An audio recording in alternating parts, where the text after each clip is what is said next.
All right. Hello, everyone. I think we are live, and I'm ready to get this show on the road. Sorry for the delay. I was trying to troubleshoot the issues that people were reporting about my audio previously with the microphone, and I suspected that maybe it was the microphone cable that I was using. So, with like 5 minutes to go before the stream, I decided to at the last minute go run and grab a different cable for the microphone and try that out. I don't really think that made any difference. I'm still using the other microphone cable, but ultimately I think it's just that I think I just had the mic too close to my mouth, and so it was clipping. But like it's coming in real low on the mixer, and I had the gain cranked all the way up. So I'm not, and even now I feel like it's a little on the low side. So what I've done is, because this microphone, it's an AKG C414, which has an adjustable pickup pattern, and so I tried to widen the pickup pattern a little bit, and then move it further away so it could kind of just get more of a closer to an omnidirectional without being an omnidirectional, and get a more balanced, more complete, even sounding sound from further away. But of course, in doing that, it decreases the strength of the signal a little bit. So whatever. It's so if anyone is watching, I would appreciate to see some comments and feedback on how things are now. Is for today, I decided to try to go out on a limb and see if I can do this stream entirely with cellular Ethernet connection whatsoever. So I have the Teradek connected to the cellular network only, and I think I fixed the issues that I was having. A very smooth picture. I think that has been resolved at this point. However, what I have not had time to do was test this before the stream today. So we're trying it out live, and we're going to see how this works. I keep looking over out of the corner of my eye and watching the preview coming in, and it does look like it's kind of coming and going, maybe. So I'm not really sure, and I can see from the plot that it definitely looks like it comes in spurts, which is interesting. Let me just show you really quick what I'm looking at. So again, we have I have right here a picture. Oh, god damn it. Sorry. Let me move my face because it's blocking the part that I wanted to show. I've got the plot here showing my bit rates, and the sources that are used for the internet connection, and you can see it's very, very small. You probably can't read it, but this says USB modem 1 in blue. The pink is USB modem 2. And so these are just the cellular modems giving the signal, but the green is the bit rate. And so you can see that it like will go for like a second or two and then drop down to something really low, and then it jumps back up again. And so that doesn't make me feel great about at least the bit rate that I'm using at the moment for this signal. So I did go back to 1080p, and so I went back to 1080p, and I increased the bit rate that I'm using for the signal up to 5 megabits, because I think my connection actually probably could support it, at least my Ethernet connection. The speed test was saying that it couldn't, but I tried doing a test in my free time earlier this week. I did a little private stream test where I set it to 5 and was just using Ethernet, and it seemed to be going just fine. So I think that there's no reason that I shouldn't be able to do at least 5 megabits with 1080p, and I guess we'll see but that was again using my Ethernet, which I've disconnected the Ethernet cable from the Teradek entirely, which is a little nerve-wracking because now on my local network I don't have access to controls for the Teradek. I set it and then went to start the stream and then unplug the Ethernet cable, and so it's on its own basically, and there's some level of remote control that I could do, and I could connect my phone to the Wi-Fi network that this guy hosts, and use that. Oh, here we go. Sorry, I messed up my picture there a little bit. So I guess I if in a pinch I could still control the box if I need to.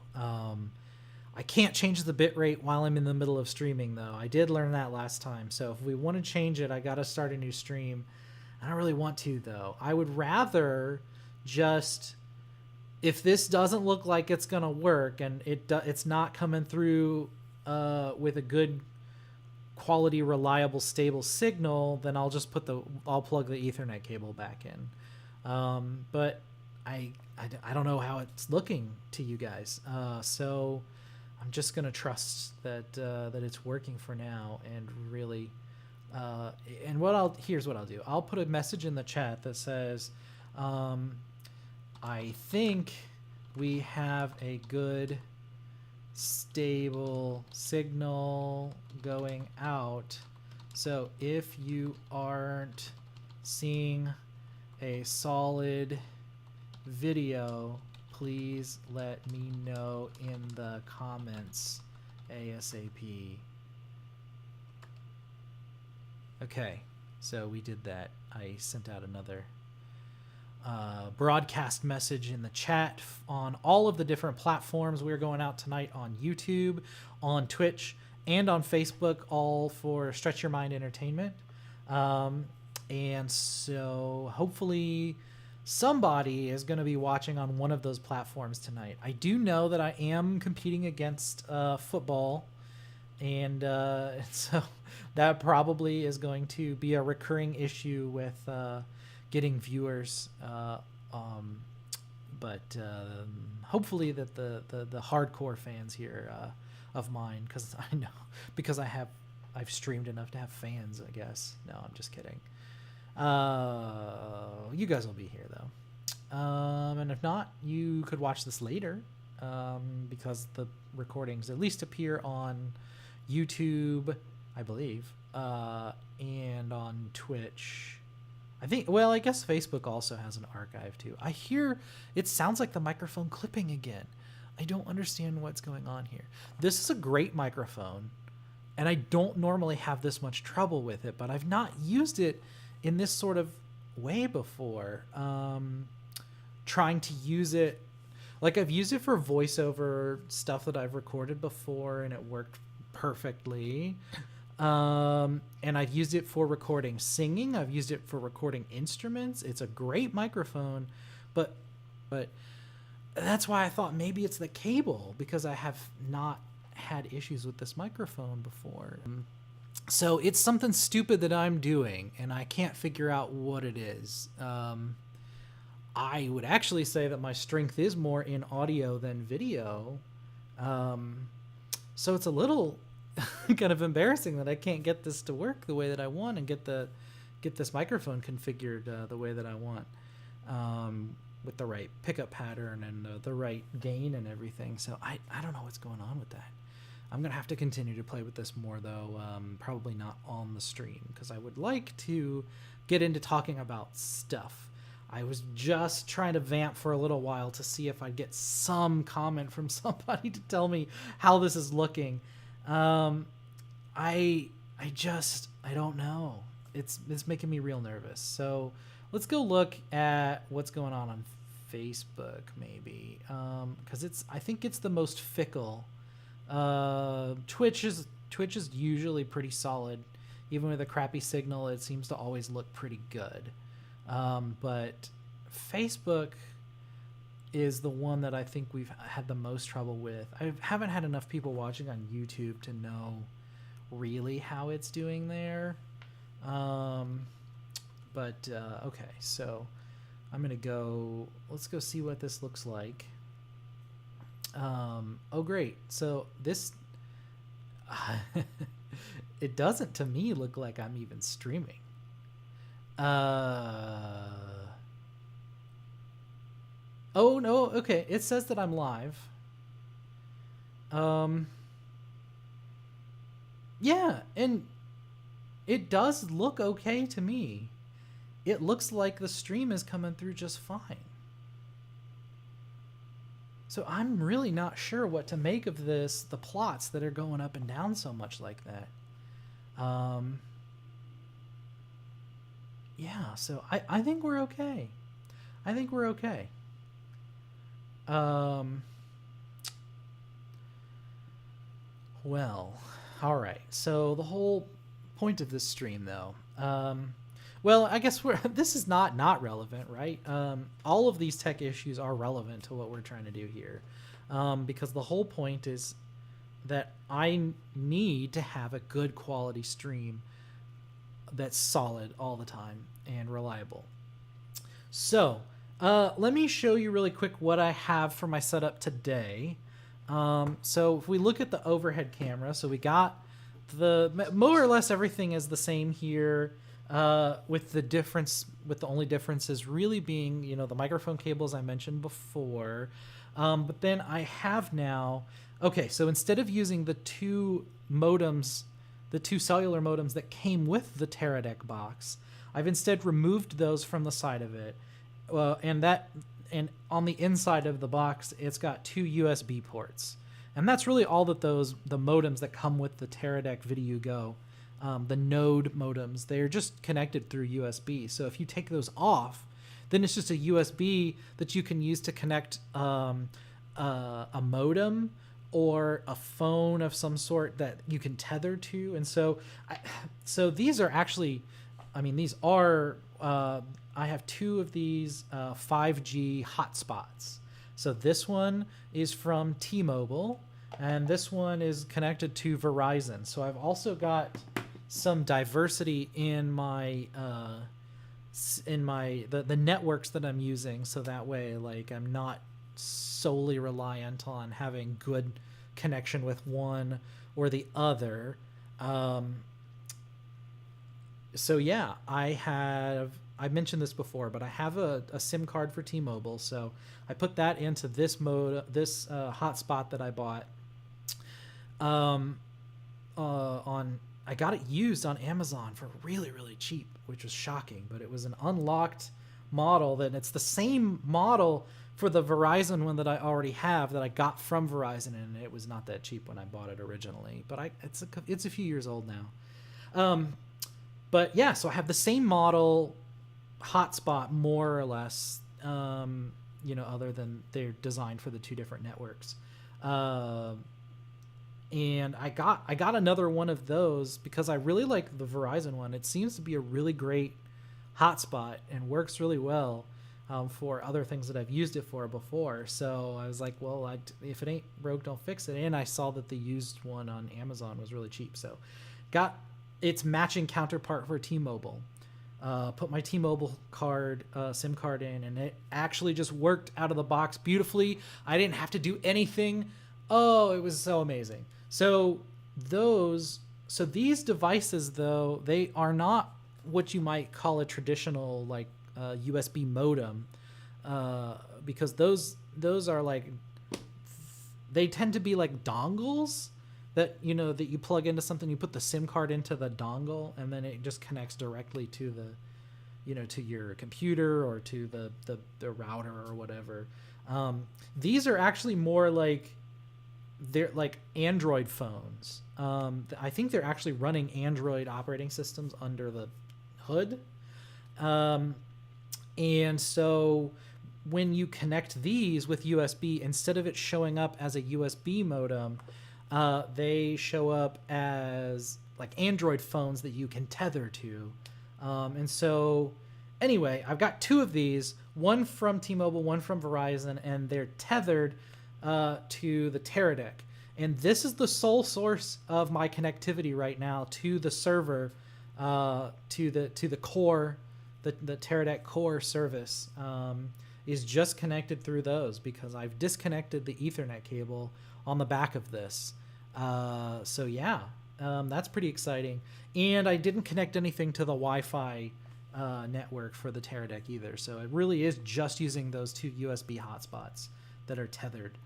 And I think it's working pretty good as far as I can tell. Like I said, let me know if it's not. Yeah, so that's great. This does mean that I don't have backup internet for my local network now. And so if my local network otherwise here is still running on Ethernet, and I still have that wired into the Ethernet, it's connected to the house cable modem. So my computer and everything that I'm seeing, like I can see Facebook and whatnot, all of that is coming over the cable modem. And then, but if that goes down, and like I had mentioned before, like that had been going in and out a couple weeks ago, it seems to be much better. I haven't had any issues since I told my big story. Hey, Craig. Hi, Craig. Hi, baby. Hi, my sweet baby. Oh, you just wanting love because you missed me all day, haven't you? Oh, what a good boy. He's stuck on my shirt. Happens a lot. He's such sharp claws, and I get caught on everything. Anyway, so that's what we're doing tonight for the stream. Oh yeah, I was saying that my local network has no backup, but I think my cable internet seems to be fine. It seems to have recovered from whatever its issue was. Because he loves to come in here and lay on top of the Teradek, the Video Go. It generates so much heat.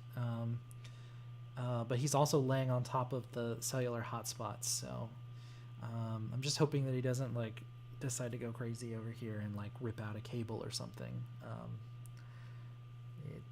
He makes me real nervous when he's on this table. But what are you gonna do?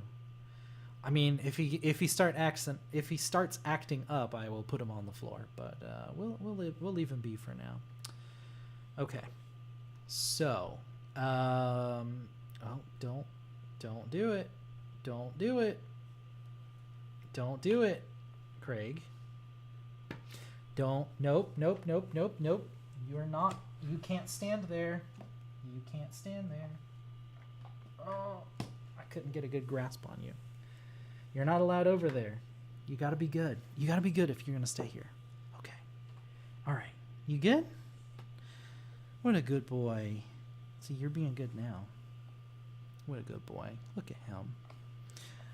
You're such a good boy. Yeah? All right. So, okay. I think we're still live. I think we still got good signal as far as I can tell now that we've recovered from the Craig attack. Okay.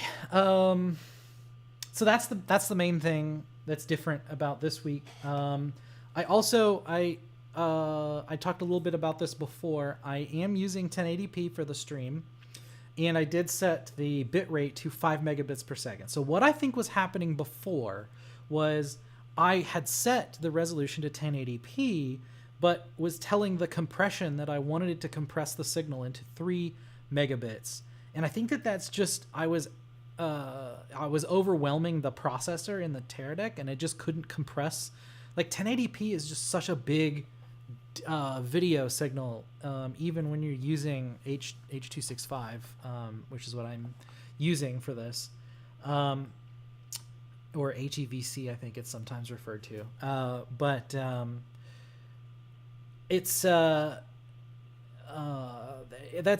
it's still asking a lot to try to shove a 1080p signal into a 3 megabit packets, and so I think that it was just overwhelming the processor. And so I don't think that it was a bad signal. I don't think it was a bad connection. I think the frames were dropping at the box. I think the processor couldn't keep up with the compression that I was requesting from it, and it just started dropping frames. And so they were just not even leaving the table. And it wasn't an issue with any of the cell signal or anything like I was paranoid about.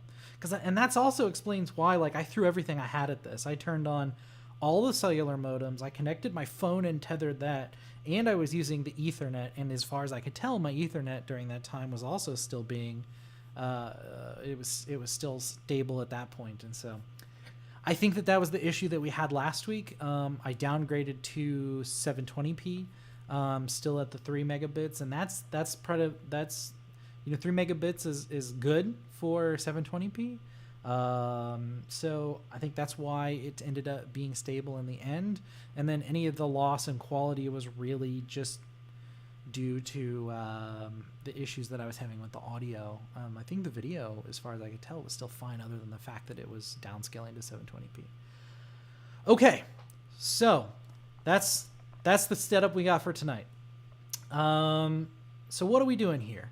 So we talked about last time what the motivations were for doing this streaming series, and that is that I want to build a rig that I can take with me to locations to do on-location live streaming, which is why I'm spending so much time focusing on the Teradek and the cellular signals and all of this and the compression and all this stuff, because I need this to work in the field where I may not have Ethernet at all.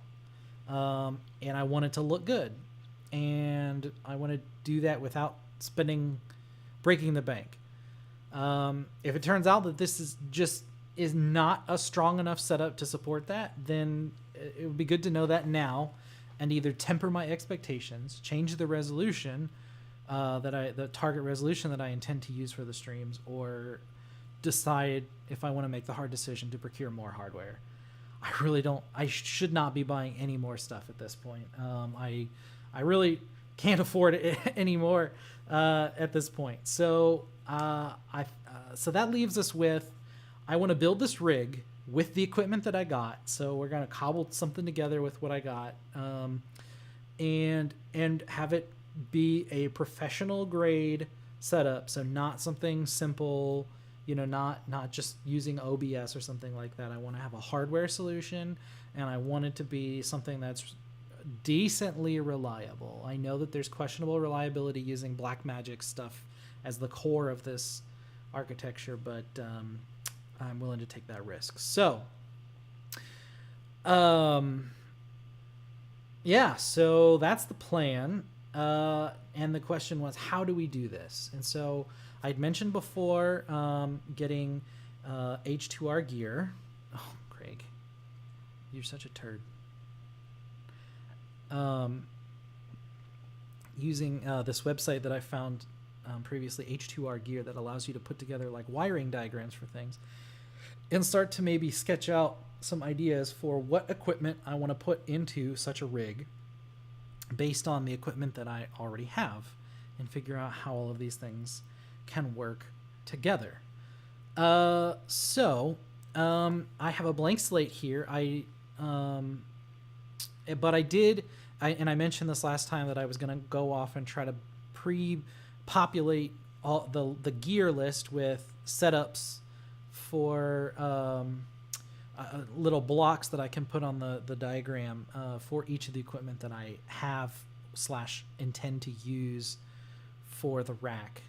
And so I did that. I did that yesterday. I finally, it didn't take as long as I thought it would. It actually went really, really quickly, because most of the hardware that I own / want to use for this rig, other people had already created templates for those. And so I was able to use a lot of the community templates and then just tweak them as I needed to have it laid out the way that I want and have it kind of match the exact hardware that I have. Oh, you know what? Give me 1 second, because I want to open I do have a cheat sheet of some notes that I'm going to look off of. Of course, it's going to open on the wrong monitor. Ugh, that's annoying. Okay, so All right. So what are we gonna do for this rig? So I want to do I'm gonna focus on HD video. I know that that's not future proof, but I also am making the concession that, I mean, look, I'm struggling to get a 1080p signal out of my bedroom right now with what I have with this setup. I don't know how anyone without having a good solid hardline internet connection could ever do 4K streaming, like at least in an affordable way. If I could get all of those signals together, maybe, but I mean that's expensive. That's really expensive, and so for what I'm trying to pull, that I might in the future want to do other gigs that aren't live streaming that might support 4K.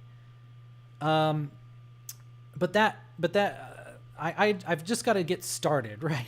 So I got to get some more money. I get some money saved up so that I can reinvest in upgraded hardware, and maybe over time I will slowly upgrade piece by piece everything to be 4K compatible. But where we are right now, I think it doesn't make sense for me to put the money into having 4K hardware. So I actually do have a switcher that supports 4K, and then I wrestled with this decision greatly and decided that I don't want to use that switcher for this setup, for the reasons I already mentioned, and the fact that it's still very very valuable. Video equipment, as long as it's in good condition, holds its value pretty well over time, unless it is something that is obsolete, right? So like SD, standard definition stuff is all, worthless at this point. But like HD 1080p stuff has staying power at this point, though of course things are moving towards the 4K realm. But like where the prosumer is right now, HD is still more or less the top of the line, easiest thing to acquire, and so or that's attainable. And so the market is still pretty strong for HD broadcast equipment, and because of the growth of live streaming, and for the reasons I mentioned, like that HD is here to stay. So I decided that I wanted to use an HD switcher instead, but know that my 4K equipment is still holding its value, and so I am going to sell the 4K switcher that I procured. And the other reason that I'm doing that is because it's very hot, and heat was a concern that I have for building this rack. And another concern is that it took up 2 rack units. It was a 2U device, and I wanted to go with something slimmer. So what I opted to do was, let's go ahead and click add gear here so we can kind of start looking through what we've got. So I decided that the core of this whole thing is going to be the ATEM, not the ATEM SDI Pro. Just search. Oh my gosh. Oh no, did this like not save or something? I definitely added all this crap last night. Oh, I didn't add the word ATEM. All right, let's add ATEM here. ATEM Constellation HD 2ME. That is I bought this. I actually got it new. I didn't even get it used. I actually bought it new. There was a good deal that I saw. I mean, it wasn't like a huge sale. Blackmagic stuff almost never goes on sale, although there is a sale right now on some Blackmagic stuff. So if you're looking for Blackmagic equipment, check out those sales. Also, worth noting, today is day 2 of this Build Expo thing that B&H is putting on for their 50th anniversary. And they have a bunch of sales on their website that all end tonight, unfortunately. So if you are interested in seeing, and there's Blackmagic stuff that's on sale as part of this, So I would recommend you check out B&H's website and look at some of the sales that they have going on tonight. Put me on a different tab and you can just listen to me and go look at the B&H site if you're interested in procuring any of this stuff, because there's some really good deals out there. They've got some good deals on even some of the like ATEM minis and stuff like that. So not just Blackmagic, but like it's all across the board: photography, video, audio. There's sales on all sorts of stuff. So yeah, go check it out. Anyway, Blackmagic stuff. The point of this was Blackmagic stuff rarely ever goes on sale. When there are deals, you should take them when you have them. But occasionally, like a one-off store will have some sort of like one-off special that's unique to that store or something like that. And so I happened to find something that was like $100 off from a new one. And the Constellation HD family is actually quite affordable as it is, especially considering the capability that it has. The capability that the Constellation 2ME has is equivalent basically to, and in some ways even surpasses the Production Studio 4K switcher 2ME, which is what I previously had that I was planning to put into this rack. And so, yeah, the other one is 4K, but like for what this is, for HD stuff, it's a phenomenal price for the capability. And yeah, so the Constellation HD 2ME is what I decided to go with here. So let me update the gear item there. Let me go back to my plans. We'll go to live event rack and we'll try to add our first item to the gear. Okay, so I'd said ATEM. There we go. Yes, that's the one. Add it. Boom, there we go. There's the Constellation HD 2ME. It has 20 SDI inputs and 12 SDI outputs, dedicated outputs for multi-view for the first ME and the second ME. It actually has this interesting feature. It has a USB port that you connect it to a laptop and it appears as like a webcam. So if you wanted to run something through Zoom or into OBS or something like that, have it like if you want to run a show on a production switcher, but then have like an output that you can go to digital sources, you can connect it to a computer with a USB and it'll appear just as a webcam. It's a pretty cool feature. Not something that I plan to use though, but the feature exists there. So yeah, it's got the 20 SDI inputs, the 12 SDI outputs, then the multi-views for each of the MEs. We'll talk about MEs in a bit. And then there's audio inputs. You can patch audio in directly. If you are doing like your audio mixing externally, you got power. There's the Ethernet.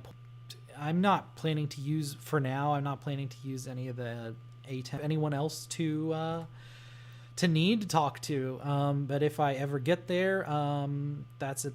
I'll figure out what I want to do at that point. But where I am right now, I don't have a use for the talkback. So anyway, but that is what is on the Constellation HD 2ME. So what is it? Oh gosh.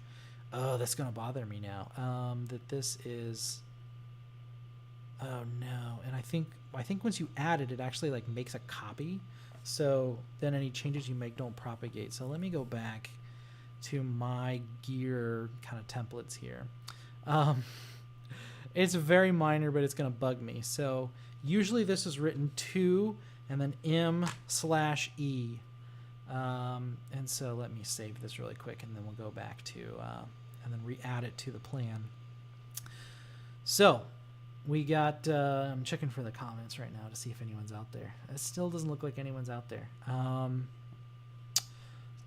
Talking to the void, but that's okay. I might actually, I'll add a couple things here, maybe, but then I might instead flip through the B&H sales thing, because I would rather have more fun of talking through this stuff with an audience, and maybe get some like interactive feedback. So anyway, all right. So I've now re-added this. So okay, so what is an ME? So ME stands for mix effect, and so that is for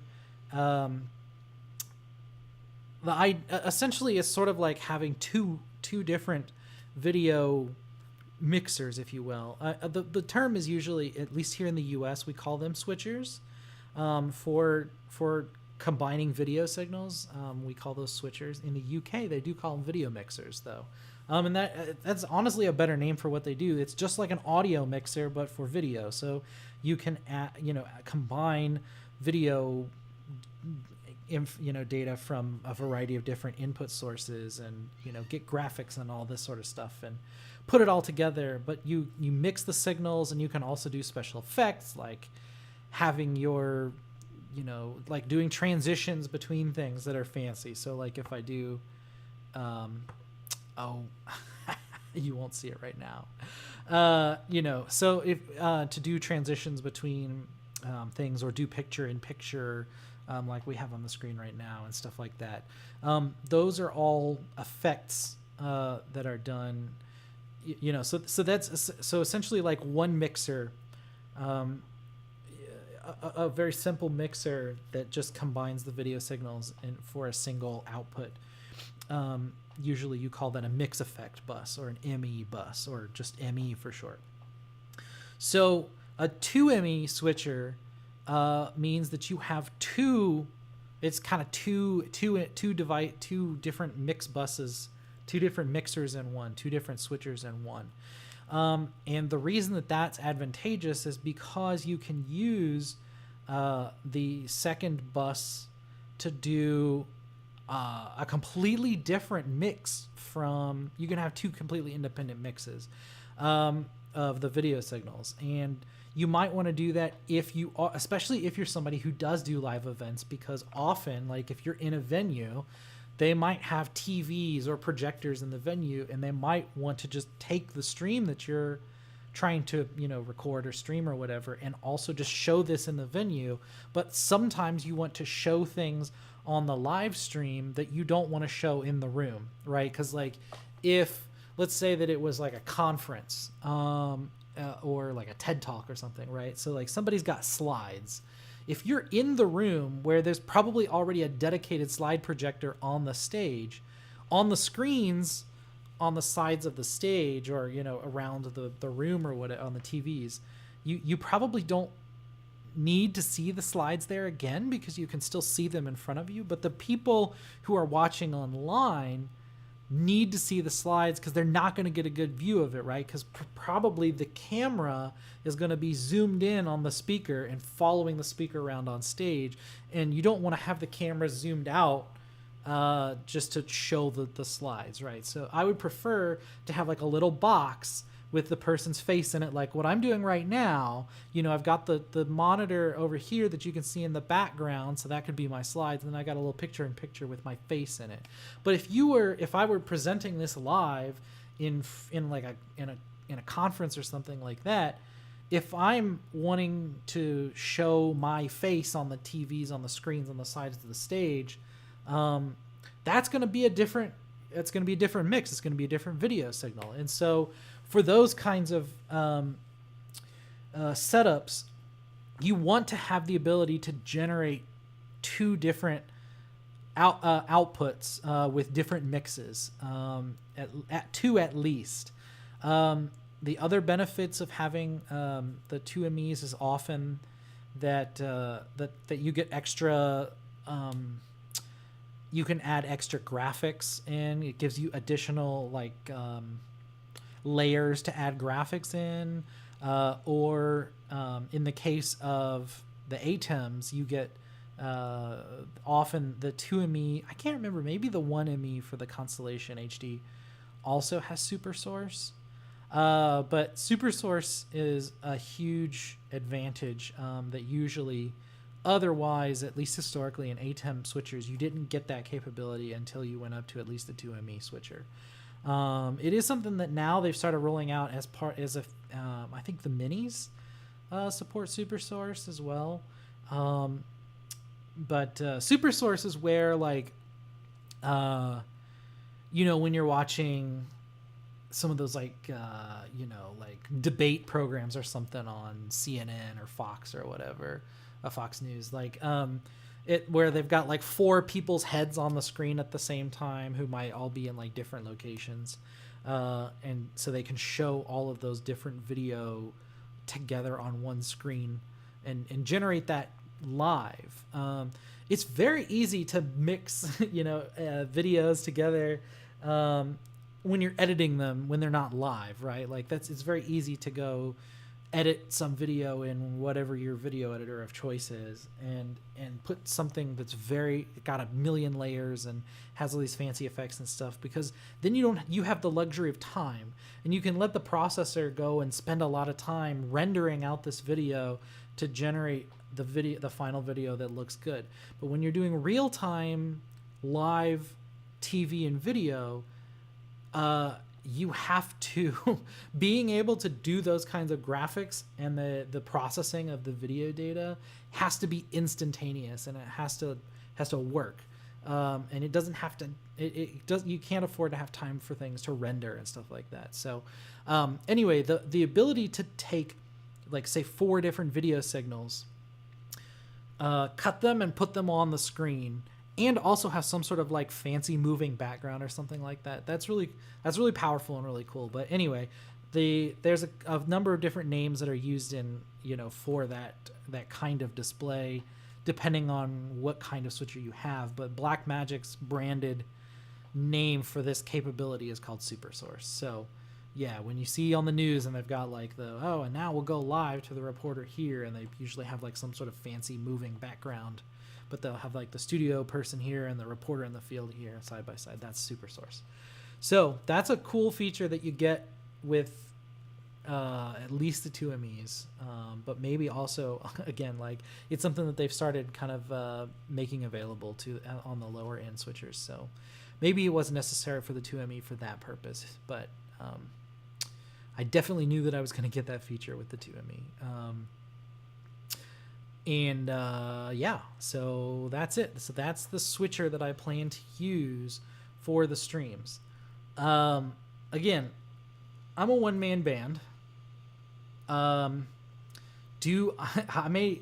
can't, if I'm sitting in a venue trying to run a show from the back of the room by myself, I can't be like up moving around cameras and stuff. And even if I have PTZ cameras or pan tilt zoom, where you like the robotic cameras and stuff like that, I won't have the bandwidth to be able to control all of that stuff and be switching things and running audio and all that sort of stuff. That's way too much. So to that end, like, how many cameras even make sense to have in this sort of a setup, in this sort of a configuration? And like, why would I even need 20 inputs here? But the thing you have to remember is,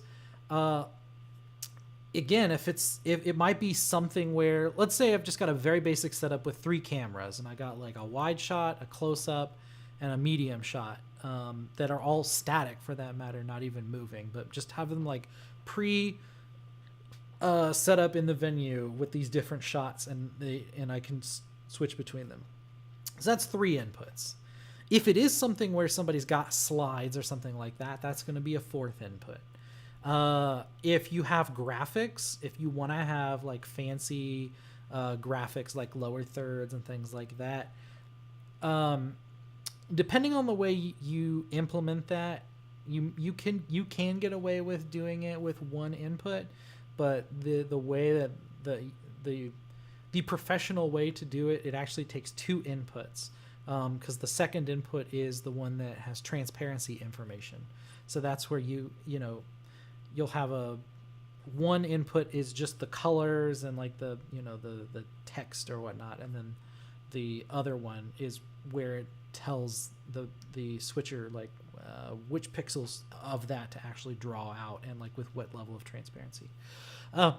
So all right, so now we've got, we had the 4 from the 3 cameras, we have the slides, and then we have 2 from our graphics. What if I also want to have video playing out? Well, so then I'm going to need another input to play back recordings like video clips and things like that. You could do that on the same machine that drives the graphics, and like that's how I have everything set up right now. So like right now, what you're seeing on the screen is actually this is all technically a graphic overlay on top of my oh gosh, what do I have? So yeah, so my front camera is actually being projected, is actually the background of this, and then I just have a solid full screen graphic overlaid on top of it that is displaying the desktop and the picture in picture. So I'm doing that all in one single, not input, but one single layer, instead of having separate layers for the picture in picture and a separate layer for the graphics and stuff. And so you can do that, and so that's the way I've got it set up right now for this live stream. You have a lot more flexibility if you're able to break out those layers, especially again if you then are going to have in the room projection of like a video that's showing like a close-up of the presenter on stage, which might be a different mix from what you're seeing on a live stream or something like that. And so I don't remember why I was saying that, but anyway. Yeah, so we're talking 7 inputs already. So a lot of the so I could have gotten away with an 8 input switcher, right? One of the things that I wanted to be able to also do is have the ability to bring in remote guests. So this is something that is becoming, really started during the pandemic, but has become kind of a more popular thing in like the conference world, where if you are working conferences, you might have, you'll have live people in the room, but maybe you'll like have, let's say it was a corporate thing and like the CEO isn't in the, like maybe they're in a different state or something like that, maybe they're at their corporate headquarters or something, and they might want to like call into the meeting and like give a little like, pep talk or something like that. I don't know. I don't work in corporate world, so I don't know how that works. But let's say you're going to get a pep talk from your CEO who's in a different state or whatever, and they might, instead of pre-recording it, they might opt to do something live, so they could even do like maybe some question and answer with people in the room without being in the room. And so one thing that you can do is have them like call in on a Zoom call or whatever, and then that's another input that you would need to have to mix into your signal. And so there's that. There's also the fact that there's like graphics that I don't intend to share with the world, but I want to be able to monitor. So like, I do have my screen over here that I'm not showing, right now. I guess I could show it again. I've got this monitor over here off to the side here where I can kind of watch the status of the stream signal, and I can control the graphics and all this sort of stuff. So I've got this screen off to one side, but rather than taking a full monitor to show this, I could put a miniaturized version of this screen combined with some other signal, like on a multi-view, or maybe it's a picture-in-picture on the second ME if I'm not needing it for the actual show or something like that.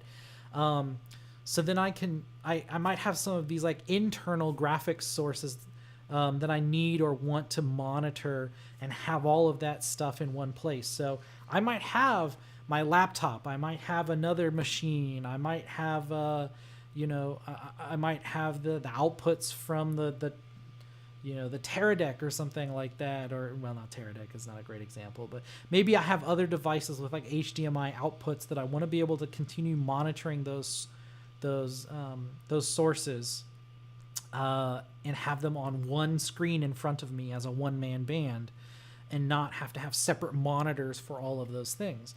And one way to do that is to just route all of those signals into your switcher. So it just, like I said, it was affordable. It was something that was within my reach at the time. and decided to just go ahead and buy it. I wanted the second ME more than anything. I cared less about the number of inputs because I probably could have gotten away with 8 or 10. But I wanted that second ME, and just that's the models that they offer for the Constellation. And if you get the second ME, it comes with 20 inputs. So did I need it? I don't need 20 inputs. That's not why I bought it. I bought it for the second ME because my use case is that I want to be in live venues where I might want to do what's in the industry called IMAG, or image magnification. That's where you have the screen, the off to the side of the stage that shows the person on the stage, which may be a different stream, maybe a different video source entirely from what you're showing on the live stream. So that is the rationale behind why I went with the ATEM Constellation HD2ME. Was that my only option? No. There are different models of ATEMs, as we talked about. The ATEM is the brand name for the switchers that's used by Blackmagic Design.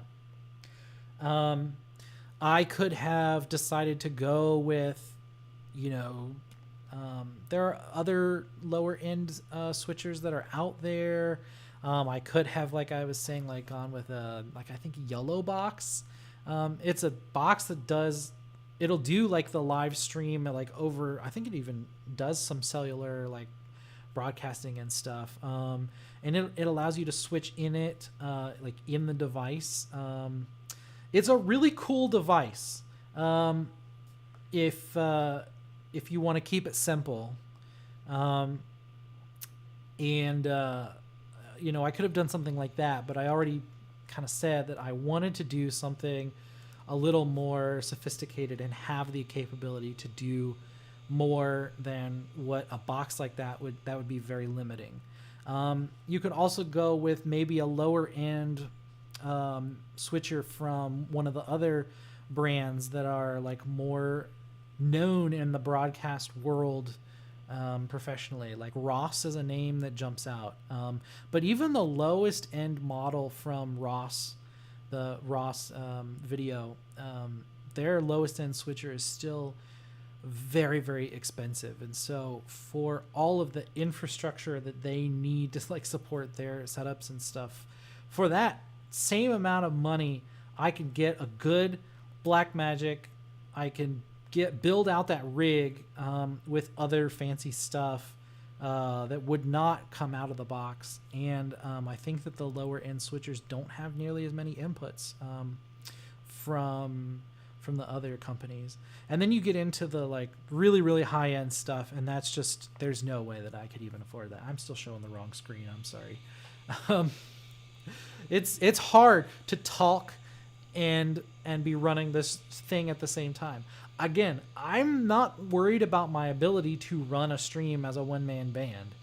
I'm worried about, the hard part is talking and trying to keep the show moving while also running the show itself. It's very, very difficult, and I think I've done a much better job tonight than I have in the recent past. But anyway, so I decided to go Blackmagic. I've gone all in on a lot of their stuff.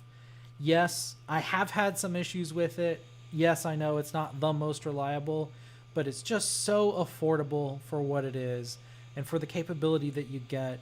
And it really is something that is being embraced more by the professionals out in industry, even more just because it makes everything so easy and affordable. I just went with it. I also very much support the company because they kind of have the goal of making video accessible to the average person, which is something that that's my whole motto as well of why I want to get into doing this, is making live streaming and professional video production available to people who might not otherwise have access to this kind of capability. Even though the Blackmagic stuff is more affordable when you talk about the affordability of this kind of hardware, it's not easy to use. It's not easy to set it up. It's not, that's why I'm doing this whole stream about how I want to build out this rig. It's not easy to design, build, engineer, set up these things, run these devices and everything. And, you know, it's a lot of overhead for somebody who just wants to, like, you know, if you're a choir director and you just want to, like, have your concert on you know, broadcast on your Facebook page for your choir, then you don't need to be an expert in this stuff. You shouldn't have to be, but where we are right now, you still kind of have to be, unless you want the quality of just setting up your cell phone in the back of the room and doing Facebook Live. It's not terrible, but you can definitely do better, and I want to make it available to people to be able to do the stuff that's better, which means that I have to have a good setup that makes me look good, and also maybe get some other better paying gigs to help subsidize some of that work. So, all right. So I've talked for a little while about just the switcher. We'll come back and talk about more hardware in a little bit. Like I mentioned before, that the way I want to do the streams is I'll go for about an hour, take a 5-minute break, and then go for a little bit. So I'll go in like hour blocks. So we'll kind of have an act 1, act 2, and then a little tiny act 3, I guess, at the end. But yeah, so I'm gonna go ahead and take a quick break because we've been going for about an hour now, a little over an hour. So I will catch up with you guys in about 5 minutes. So, well, let me hold on. It would be great if I actually, you know, got my act together. So, all right, we'll be right back.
All right, welcome back, everyone.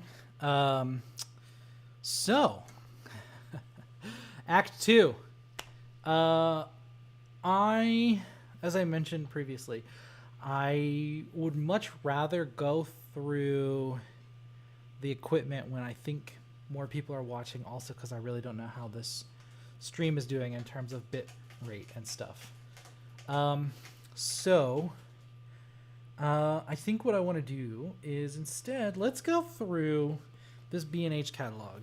Or not catalog, but their show book, just to see what it all is in here. So the reason I was actually back here on time, I promise you. The main reason that I, was a little late coming back, though, was because I wanted to zoom in the overhead camera so you can maybe see a little bit better what I'm looking at here. So we'll do this, and oh shoot, I hit the wrong button. Oh,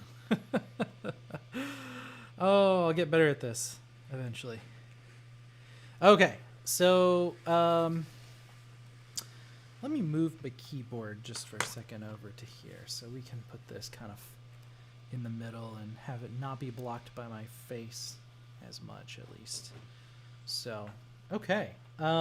So I got this in the mail last week, and it's their show book for the B&H event that's going on. So it's the B&H 50th anniversary, and to celebrate their 50th anniversary, which I think is actually like this week to the day, is why they're doing it this, yesterday and today. They had like a special event at their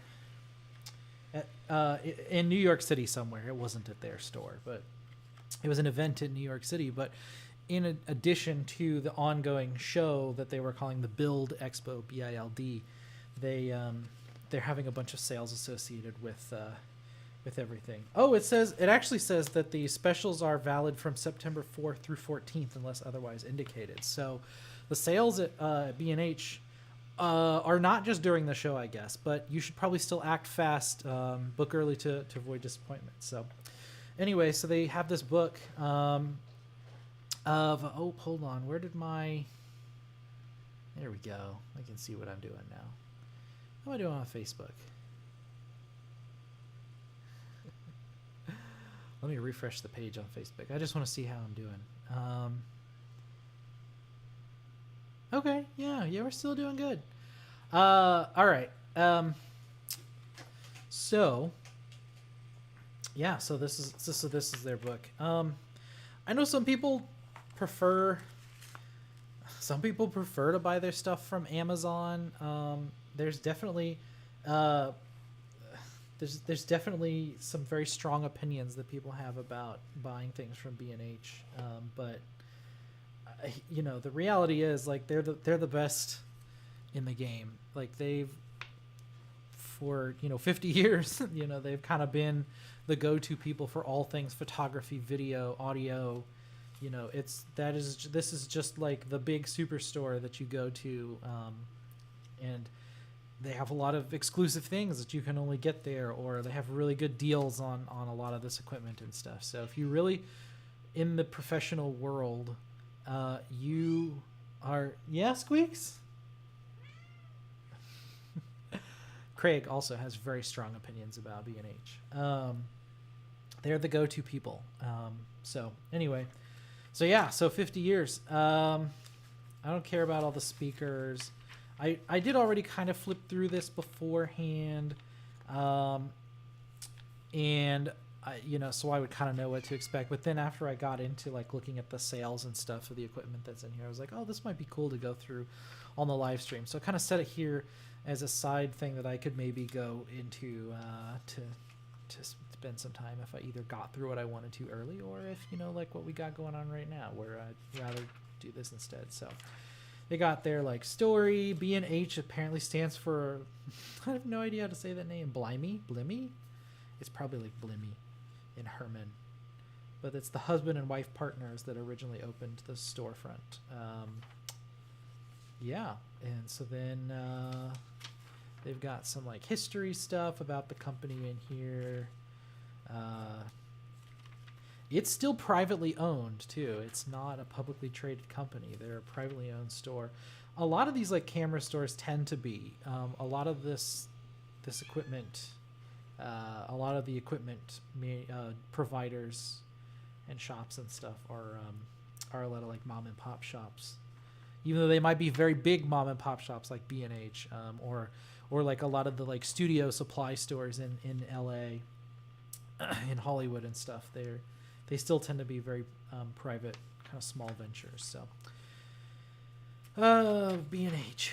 All right, so we're getting into camera bodies. So they're starting with photography. This is their like bread and butter. They really originally started as a photography store more than anything, and then kind of branched out to audio, video, and film production stuff later.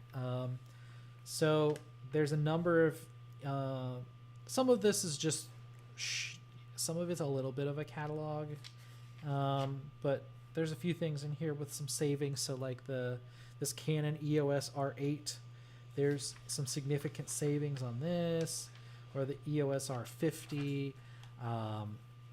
There's a lot of lenses with some apparently like really big deals. Like Canon lenses are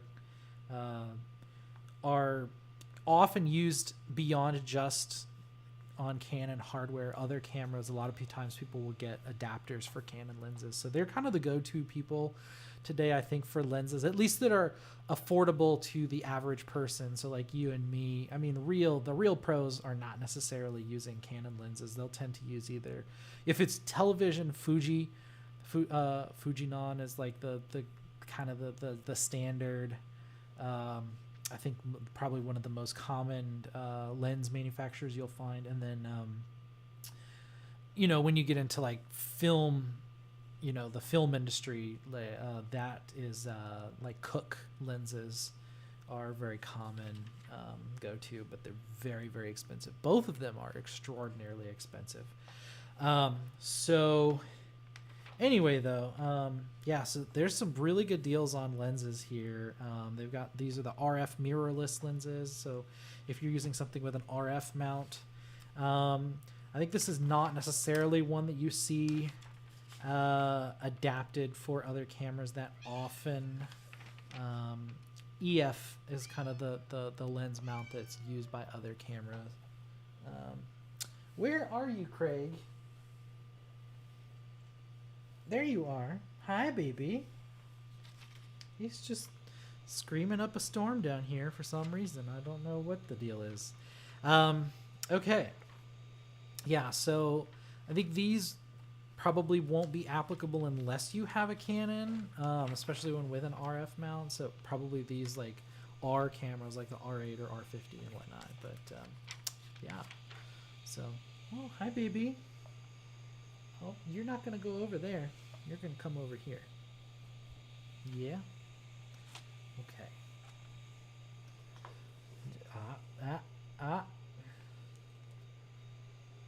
Good boy. Although now he is sitting on the page. So. All right, I'll put my picture-in-picture away. Hold on. So,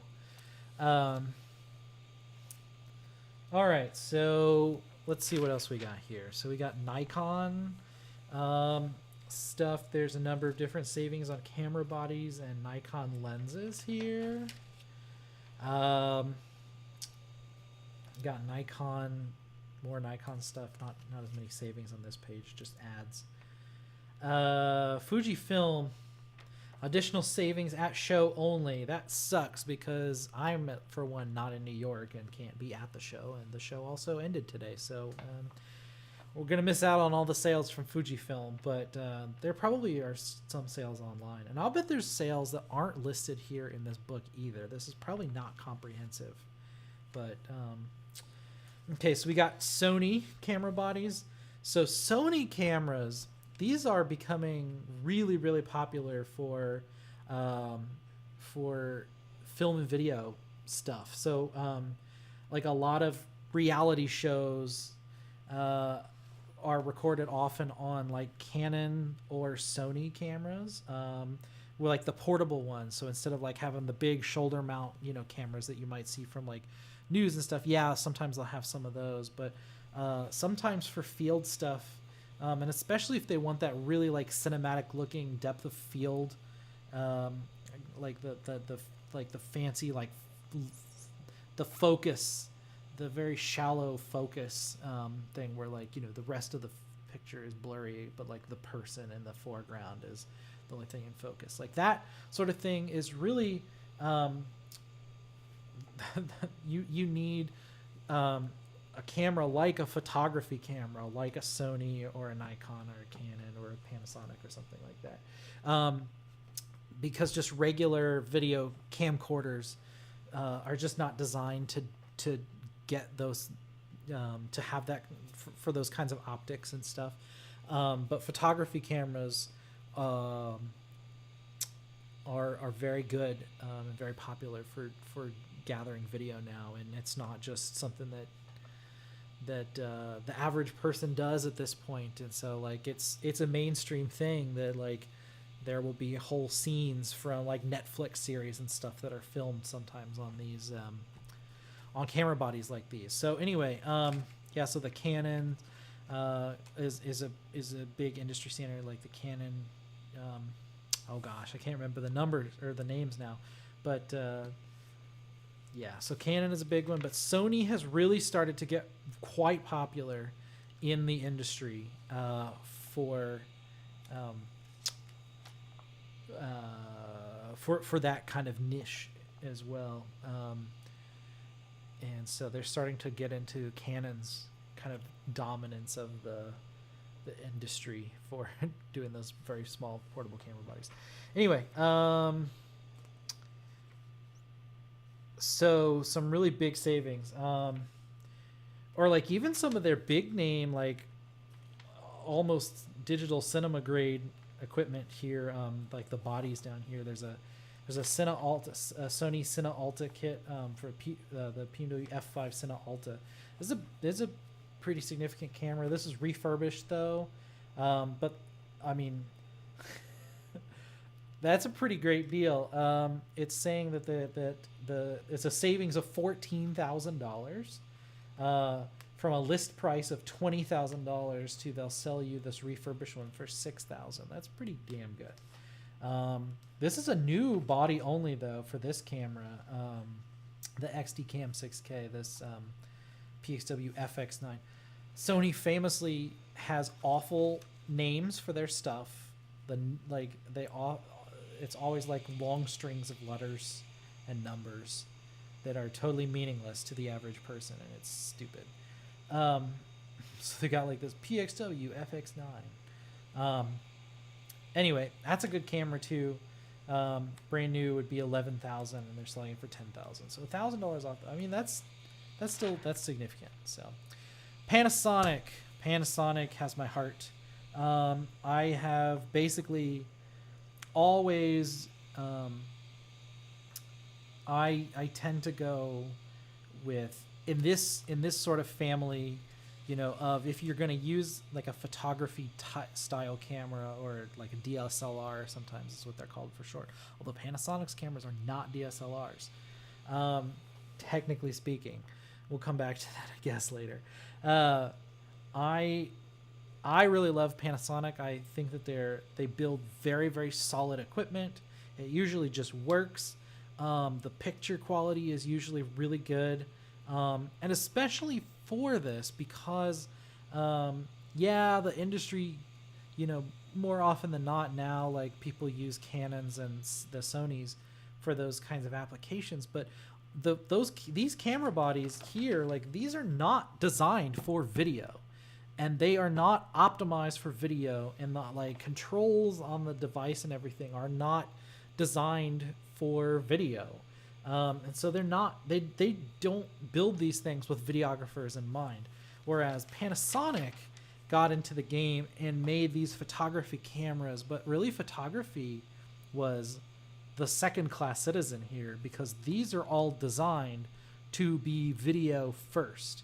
And this is why they've gotten their own kind of like cult following in the industry for these camera bodies. And so they have it started with the their GH series is really kind of their signature line.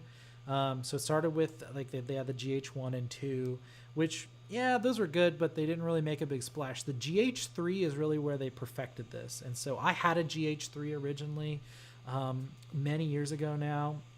I bought it while I was still in college. And it was a phenomenal camera. And I think I only sold it because, like, even once I got out of the video game for a little while, after I decided I wasn't going to do like wedding videos and stuff like that, or try to do professional video again, because who in their right mind would try to do professional video production? But here we are again. But I kept that camera because I would just use it for photography and stuff, or just little goofy projects around, you know. But I loved it. I loved the GH3, but I sold it because I think I needed to pay like medical debt or something, and I was like, well, it's not getting as much use as it used to. And so then a few years ago, when I went to Europe, I decided that I wanted a good photography camera again.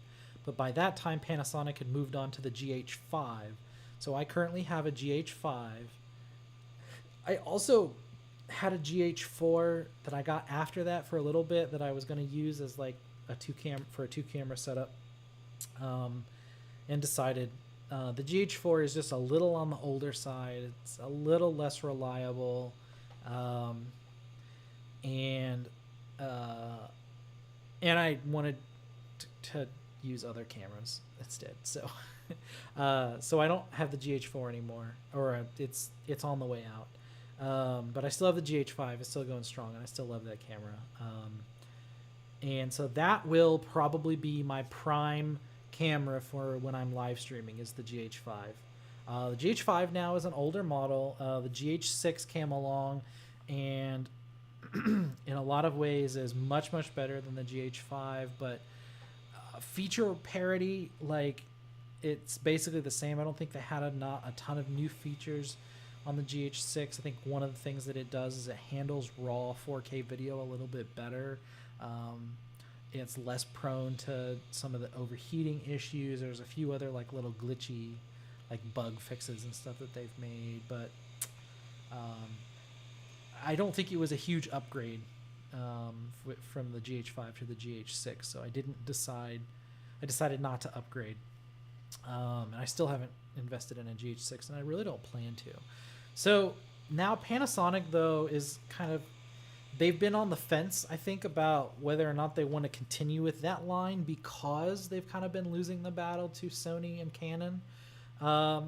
Even though there are definitely the Panasonic GH5, the GH3, 4, and 5, and 6 are still huge in like the indie film world, and some of the like TV production stuff. A lot of times, like drone shots, the drones have they often have GH5s, GH3, 4, 5, 6. But they often have Panasonic cameras on those. That is not uncommon for pro video production. That's often where you'll see the Panasonic cameras come in actual like real professional productions. Is using these cameras on other rigs and drones and stuff. So anyway, so Panasonic has kind of been moving away from this line because the sensor on it is quite small, and it's called Micro Four Thirds, and so there's a limit to how good a quality you can get with a really small sensor. And they the lenses for it, there's really not a ton of like really great lenses for these cameras, and I think that's one of the main reasons they haven't really taken off. But it's a little bit, it's a difficult thing where it's like it's hard to get critical mass on something like this, because you need a lot of people to buy your camera to influence lens makers or Panasonic themselves to make more and better lenses. But you need more and better lenses to draw people to your camera system. And so it's just kind of been this,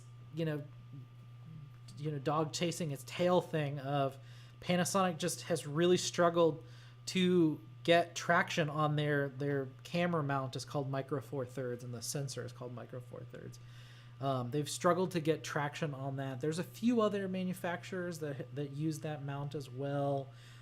Notably, Blackmagic uses it for a lot of their cameras as well. But yeah, even then, like, there's still not a lot of lenses for these. And so anyway, so the world's kind of moving away from Micro Four Thirds, unfortunately. And I think that we've probably reached the end or are very near the end of the line for the GH series from Panasonic and those lenses.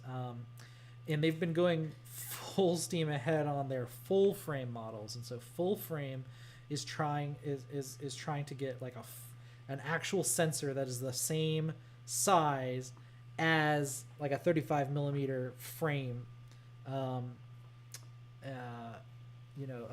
film, like of film or something like that. And so they're enormous sensors that are like the size of your face. I'm exaggerating, but the bigger your sensor, the more light you can gather, and so the more sensitive your camera can be.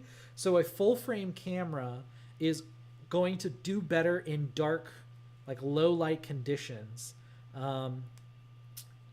compared to something with a really small sensor. So full frame cameras that are kind of the craze now, and I think Canon kind of started that, at least at this level.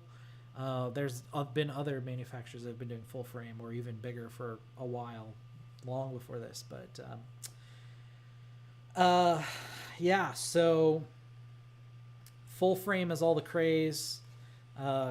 Canon is like all in on full frame stuff, and Panasonic has started to break into it, and this is their S series, so it's like S5. This is like the S5 II they have shown here. So you can get an S5 camera body with $410 off, which is pretty great. The GH5 or the GH6, oh, this hurts my soul to see this, because you can buy a new GH6 for $1,000 off. So you can get it for about $1,200. So excellent camera. This is an excellent deal right here. This is because my GH5 was probably I think I probably paid for it $3,500, and I can't remember if I got a used one or a new one. But even then, that was kind of like after they had been out for a little while and had lost some of their value. I think when they first came out originally, they were like $4,000 for like just the camera body. It doesn't even come with a lens. So the price of all of this stuff has come down significantly, but I think some of that is kind of the supply demand. They're just not in as demand as they once were, so they are having to scrape the bottom of the barrel to try to get people to buy these. But still a great camera. I still recommend it. All right. Leica, Olympus. Olympus was kind of the partner to Panasonic. I mean, they're different companies, but they were kind of the two people who were really behind trying to build these Micro Four Thirds lenses and the camera mount and the sensor and everything. And so Olympus also was big on the Micro Four Thirds, but I think they have basically moved out of that world entirely. I think their newer models are not Micro Four Thirds anymore, but I have no idea what they are. So it's some lenses down here with sales: Pentax, Tokina, Zeiss. But yeah, so that's the photography section. Now we're definitely getting into some like heavy lenses.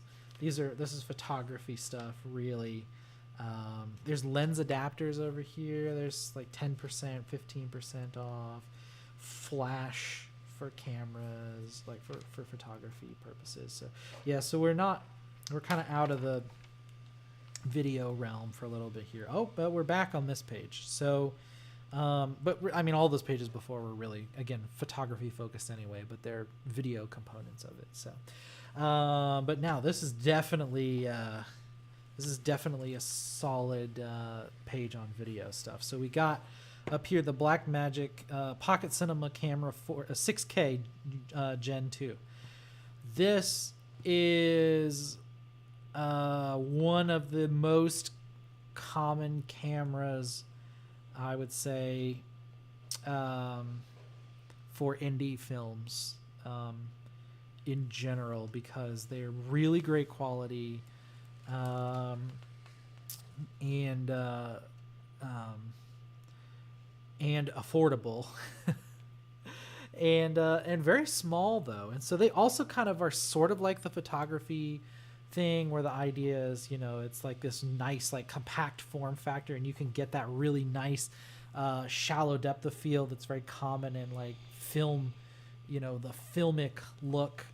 These cameras are really great at doing that. So anyway, this is a camera body, again, no lenses with it, it's just the camera body, but you can get it for $1,500, so that's $500 off. Good deal. I have not ever personally used these cameras. I've used some of the others. I've actually used, you know, the Sonys, Nikons, and Canons at various different gigs and things, or known people that had them and let me use them or borrow them and stuff. So I've used some of those others. I've never actually used any of the Blackmagic cameras, but they're legendary. So yeah. More Blackmagic trying to like stick it to the man with their cheap prices. So this one is an EF mount. This one is using, you can use it with Canon lenses, that with the EF mount, as I was kind of mentioning before. So that's a good deal. Cambo, I have no idea what this is or who they are. I am less in the film world than I am video, so some of this might be cinema stuff. I mean, this is the cinema camera. They have another camera that's a different pocket camera, but it's not cinema. I don't remember what it's called, but if Blackmagic has a ton of different cameras actually.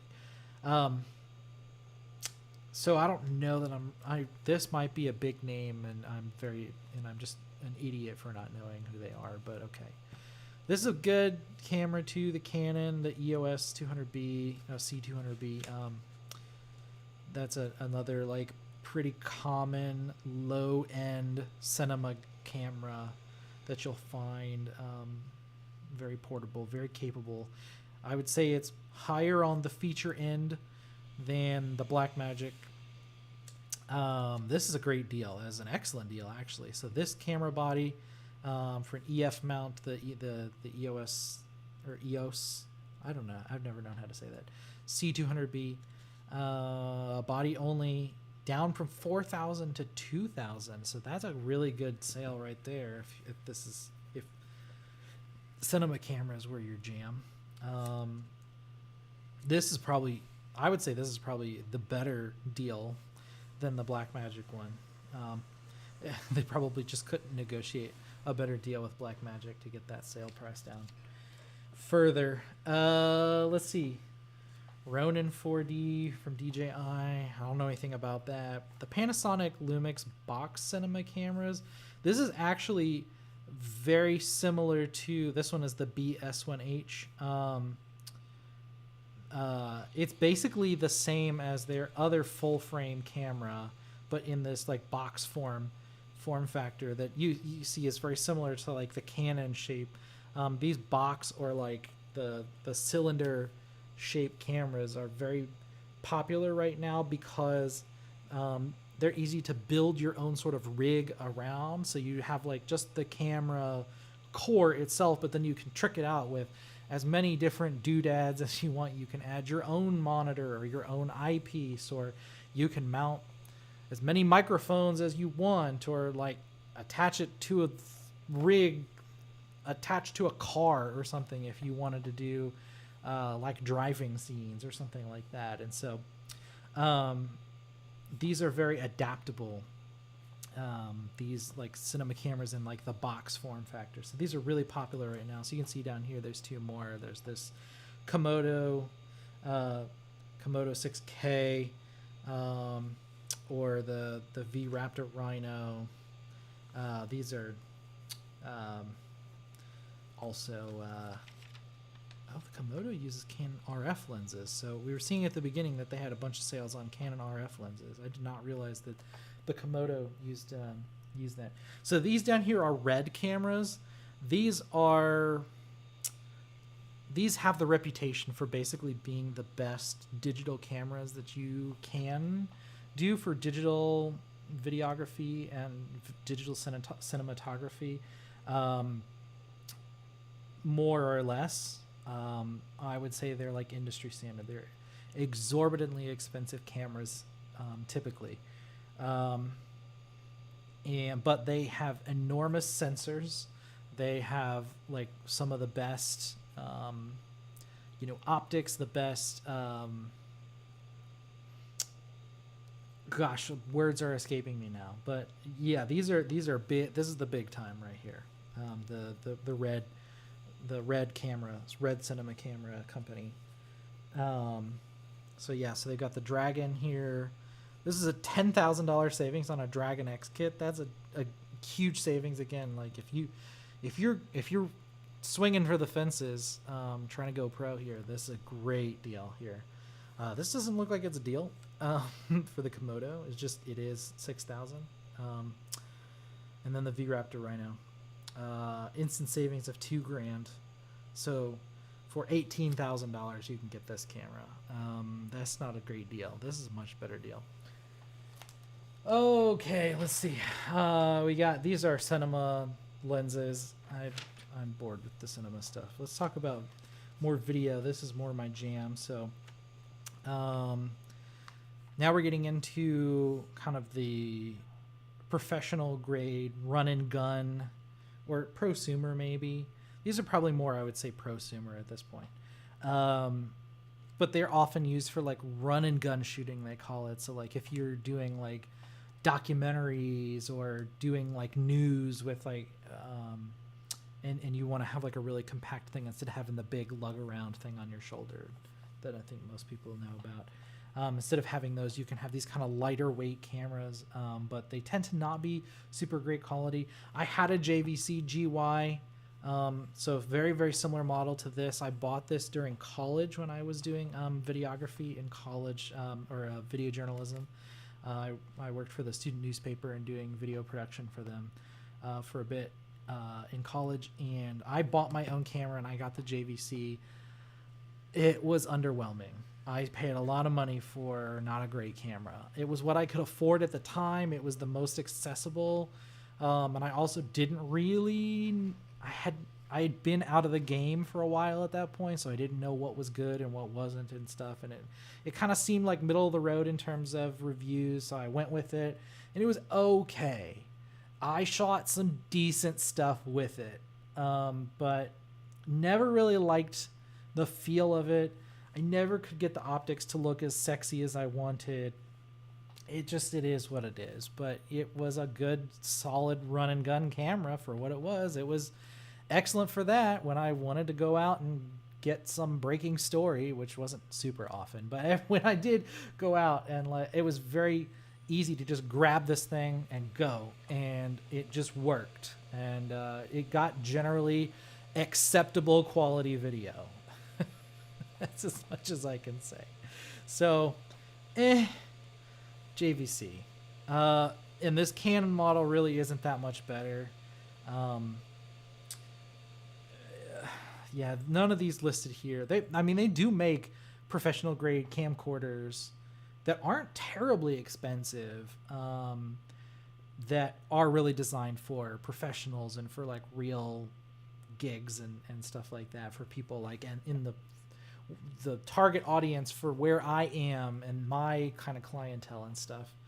They do still make camcorders, and often the people who've been in the industry for a while will still say that like they should be your go-to generally, even though I don't currently own any of these. I have all the exotic cameras instead, but that has limitations of its own, and it's been kind of a pain. But I already have it, and I don't want to spend any more money, and I also don't want to sell what I have, because I do have some cool stuff. So Yeah, you know, it is what it is. But if I save up money, I think one of the first things that I want to upgrade is get a good camcorder, professional grade camcorder. But it's not going to be anything on this page or probably any of the immediate following pages. So there's drone stuff. DJI drones are kind of becoming the de facto standard. Hollyland Mars Pro Set. This is really cool. I'll bet this is a really great deal and a steal. So Hollyland Mars, they do wireless video. So maybe not quite like, you know, the people running around on the field at a football game or something like that. They're probably not using Hollyland, but in a studio or a smaller venue, this might be something closer. That would be kind of the target audience for something like that. But that's kind of the professional grade wireless video solution. Is Hollyland is the brand, and Mars is the model, their line of those. I think actually Teradek is the company that I think kind of, I would say, is closer to the industry standard for things where you have larger venues where you need a stronger signal because you will be further from a receiver. Like if you are running around in I think a lot of the cameras at, say, like a racetrack, where everything is spread out and people need to be nimble and be able to like run around in the pit and stuff like that. A lot of those wireless cameras are probably using Teradek or similar equipment. It's not this same kind of thing like the box that I have. It's a different line of products entirely, but you know, same manufacturer is my point. So but yeah, like in a, let's say like a concert venue, like a theater, or not a theater, but like a smaller concert venue where you might have somebody wandering around with a camera, they might be using like Hollyland Mars. Or sometimes they're used for like just monitoring video from a distance where you don't want to run video cables and stuff. So BZB gear, I've never heard of them. I'm sure it's great. PTZ Optics, though, I have a PTZ Optics camera. I love this camera. I think it's great. Not this specific one. I have one of these, like one of their PTZ cameras. It's great. It works pretty well. They do make better ones. The different manufacturer. I mean, PTZ Optics themselves make better ones. Again, kind of Sony, Panasonic, kind of have the market cornered on this in the pro realm. NewTek is a big company as well. PTZ camera, but I have other Bird Dog hardware, which is I mean, it works for what I need it for, but it definitely, I understand why people talk about the reliability of those, of their stuff, and but their PTZ cameras especially. Like I'm in a Facebook group where people just constantly are complaining about those cameras not working, yeah, a lot of their stuff can be very, very glitchy. So use Bird Dog at your own risk. They have some really, really cool stuff. I will say that they have really great ideas, but I think they lack the resources to sometimes pull these things off, and so they like have these like big ideas for hardware that they want to build, and they have these really interesting and really great designs, but maybe not the software to back it up, or the follow through and like build quality and stuff like that. So it can really be hit or miss. But so in a pinch, Bird Dog. But anyway, that was a bit of a tangent. So yeah, all right. I just saw a big dip in my video quality here. I'm concerned about this now. One of my out of data on my T-Mobile. I'm going to plug in the Ethernet at this point. Because it's a prepaid SIM card, I only paid for like 3 gigs for today of data, and I probably have used it all up at this point. Because you use data even before you start streaming, where you're like getting everything configured and getting the telemetry data and all that stuff. So yeah, I already used a bit of data before I even started the stream, just getting everything set up and configured and testing some stuff out. So I probably used up my whole quota, even if the stream itself didn't do it. So you know, it was a lesson learned. I'll have to buy more data or get a bigger plan for that card for real production gigs. But I think that and the Verizon have really held up pretty well, all things considered. So I am very happy about. I'll have to again go back and watch the stream later maybe and see what the actual video quality was like, since apparently nobody is watching it all. I might even just end early tonight, unless somebody says that they're out there. So anyway, I plugged in the Ethernet. It looks like the bit rate has recovered now a little bit. So anyway, I love the idea of a lot of Bird Dog stuff, and I just wish that it had the follow through. And maybe one day they will. I don't know if they've got like VC funding, if they're private, if they're public. I don't know how they work. But they're definitely somebody that like I want them so much to succeed, because they have some really cool stuff. But it's hard to be in this business as a manufacturer, no less. Anyway, so cables, I don't know who these people are. Atomos, these are kind of the industry standard recorders. Atomos recorders like the Ninja. Says up to $1,500 instant savings on Atomos recording monitors. I don't have one of these. These have always been on my wish list. I've always wanted something like this. Like having a portable monitor in general is really awesome. But especially those ones that you can plug something into it and record, that's amazing. So like when you're doing Craig. Hi, Craig. Hi, baby. Oh, God damn it. Don't jump on the keyboard. Don't lay on the ATEM either. We're in the middle of a stream. Oh. It's a hard life. Atomos is good stuff though. So those are deals probably worth checking out if you're again interested in anything. This is Portkeys is the name of this. That's pretty funny. I wonder which came first, them or the Harry Potter reference. So Anton Bauer batteries, also basically industry standard. $501 instant savings.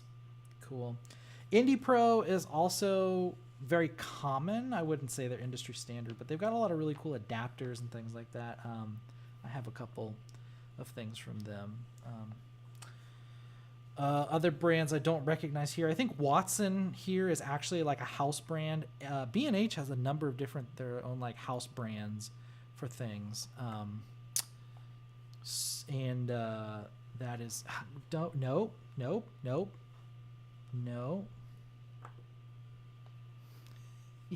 You are not. Don't lay on the ATEM. It is not a pillow. It is not a pillow. It is not a pillow. Yeah, you just bite my finger. That's fine. It keeps you out of trouble. Otherwise. Yeah. So Watson Pro is a B&H house brand, but it's third-party batteries. So use at your own risk.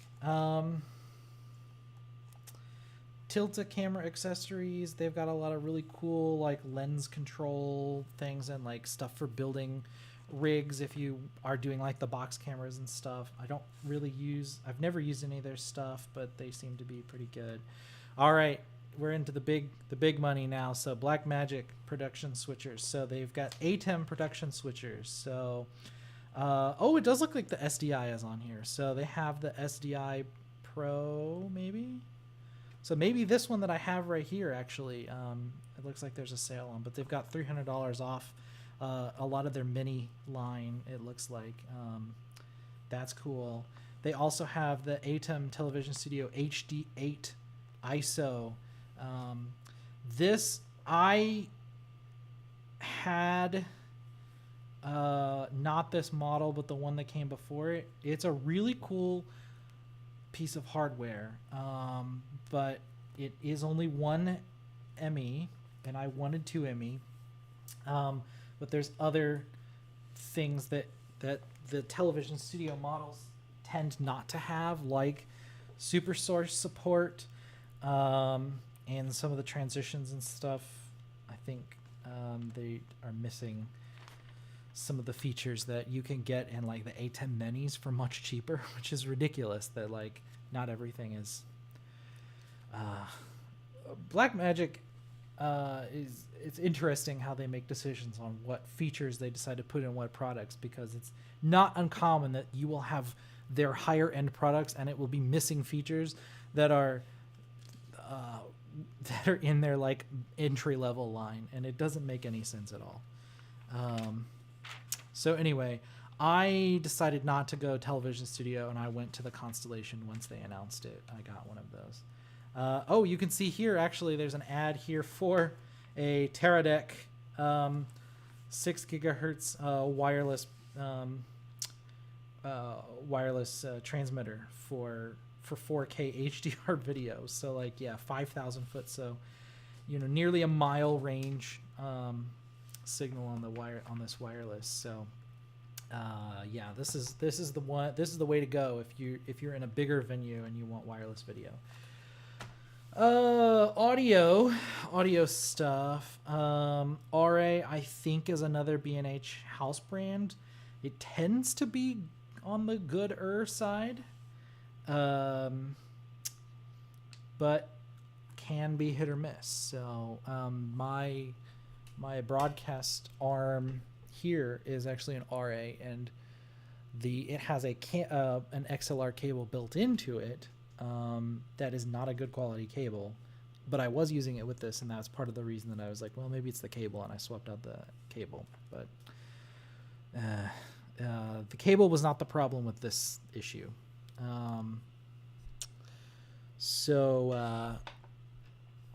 Anyway, though, but I have a whole set of these broadcast arms for when I was trying to get into doing podcasting, and I wanted to have multiple guests. And they're okay. They get the job done. So it's all right. Let's see. So no sale here, so not even worth talking about.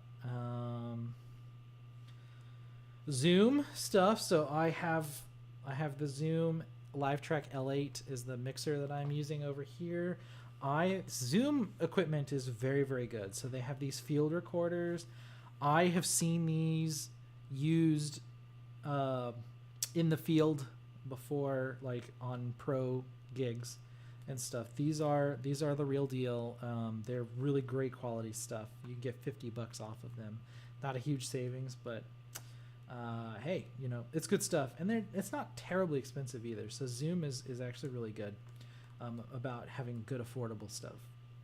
The H4n Pro is a very, very common piece of hardware. It's a very common like pocket recorder, if you will, where you can plug in 4 microphones into it. So a lot of times if people are recording audio in the field, they will have an H4n most likely. I think a lot of like radio reporters, like NPR reporters and stuff, probably using these Zoom H4n's or their H6 model, which has 6 inputs and a few other features. I have the H6.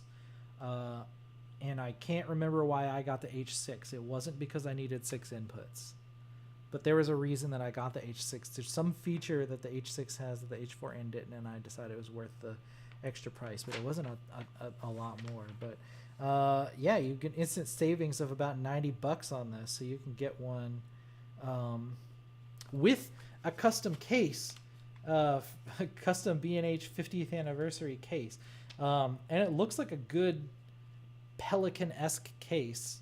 That's solid. That in itself is a huge deal, and that maybe that's a big chunk of the instant savings down here. But that's cool.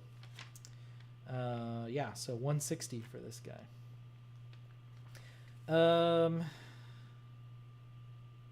They have the H1 and the H6 listed over here. $50 savings. Great.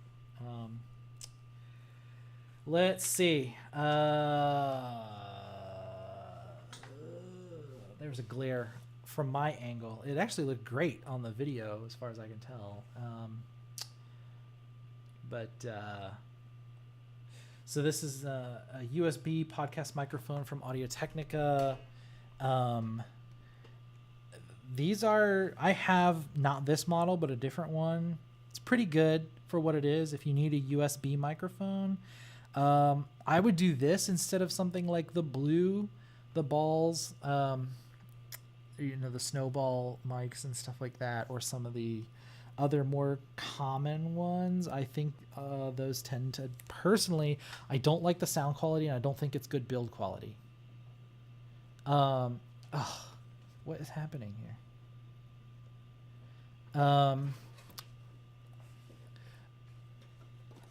I've got flashing on the ATEM saying that it's not recording.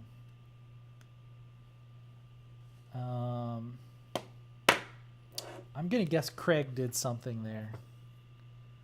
I just unplugged and replugged in the recorder, but it seems stuck now. Interesting. So I wonder if this gave up the ghost, or what happened.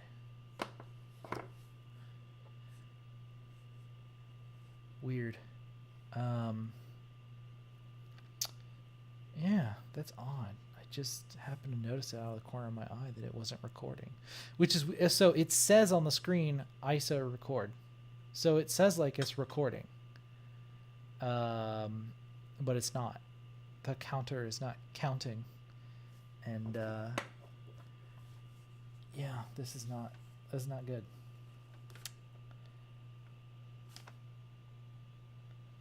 So I'm gonna plug this disc back in.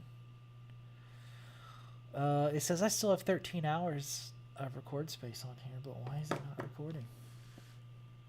And why won't it let me stop recording? That's so bizarre.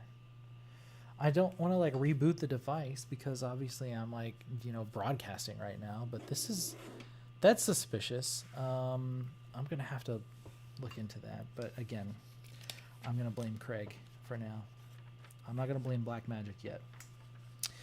Let's see, U87.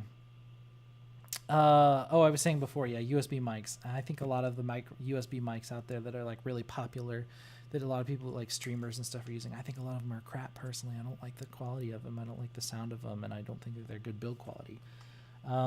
This Audio-Technica one is pretty good, and it's not terribly expensive. But anyway, the U87 is basically your industry standard like recording. Like if you are thinking about, if you picture in your mind a microphone in a recording studio, it's almost certainly a U87. It's the one that I think people think of, and it's the most commonly used one, but it's also one of the most expensive microphones ever. So it's built by Neumann, and the model is called U87. They've had a bunch of different versions over the years, so the current one that they have is the U87 AI. They have a custom B&H 50th anniversary edition. For $5,000, you can get this custom special edition one. That's exorbitant, and I would never buy that even if I could afford it. A U87 on its own tends to be 3,600, maybe $4,000 for a good one, brand new. That's on the like not on sale or whatever, you know. So yeah, $4,000. It's they tend to be sub $4,000, but it's definitely in that ballpark. Is typically how much one of these costs. So to pay an extra $1,000 for a limited edition titanium one that's like a B&H anniversary edition, I'm not that big of a B&H fan. Not enough to pay an extra $1,000 for a microphone that's already very expensive. But it's the microphone that everyone uses for everything. It's so versatile and so it's just used all the time. Almost every recording you've ever heard, at least one of the instruments, if not all of the vocals, were done with these mics. So this one is also very common though in recording studios. So I don't want to talk down my own gear, but yeah. Let's see what else we got here. So Hollyland also is known for their intercom systems as well. I think they're okay. That they're not industry standard, but they're good. Let's see, Rode mics. These tend to be. It's kind of the black magic of microphones in multiple ways. So Rode is also an Australian company like Blackmagic, and they also try to make affordable, accessible versions of their hardware for the masses. And so they have very good microphones that couldn't give like the higher end mics a good run for their money, but they tend to be very, very affordable. They're very common. A lot of like YouTubers and stuff have Rode mics. I have a few that I use for different things, and I have used different ones over the years. It's good stuff. It's good, solid stuff. There's better stuff out there, obviously, but for what it is, that's a great microphone. Another company that's not in here that I really am a big fan of though is SE Electronics as well. SE. It's for some reason it's a lowercase s and a capital E. I don't know. They also are kind of in the Rode type of business model of trying to make very, very cheap versions of much higher end microphones, and I think that their stuff is phenomenal. I cannot endorse their equipment enough. I think that their microphones are fantastic. I own a number of SE microphones in different models for different things, and I think that they sound just as good as the ones that you would pay 10 times as much for.